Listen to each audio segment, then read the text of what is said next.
Bugun sizlar bilan Buxoroning tarixiga yo'l olamiz.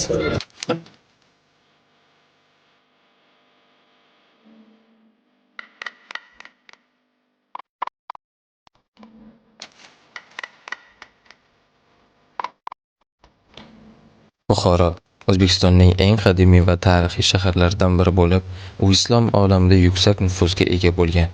Shahar nomi dastlab 19-asrda tarixchi Narshahiy tomonidan zikr etilgan. Ko'plab tarixchilar, tilshunoslar fikricha, Buxoro so'zi qadimgi hind, sanskrit tilidagi vihara so'zidan kelib chiqqan bo'lib, qal'a ma'nosini anglatadi.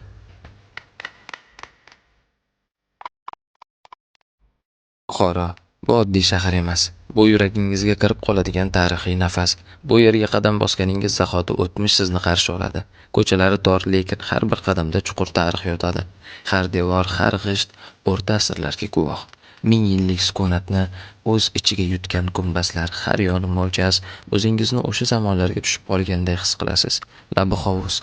Faqat suv emas, bu suv atrofida tarix yig'ilgan, kulgan, yashagan. Qadimiy hovuz yonida choyxonalar, sokin o'rindiqlar, kulayotgan odamlar, go'yoki bir boshqa dunyo. Kechki chiroqlar yonsa vaqt sekinlashadi. Har yerda har xil davlatdan kelgan turistlar, yangi qiyofalar, yangi taassurotlar. Bu shahar o'tmish va bugunning ko'prigi. Bu yerda har daqiqa bir dars, har manzara bir kitob. Hammasini bir qilib aytganda, bu yerni go'zalliklarini o'z ko'zlaringiz bilan ko'rishingiz kerak. Video yoqqan bo'lsa, like bosishni unutmang.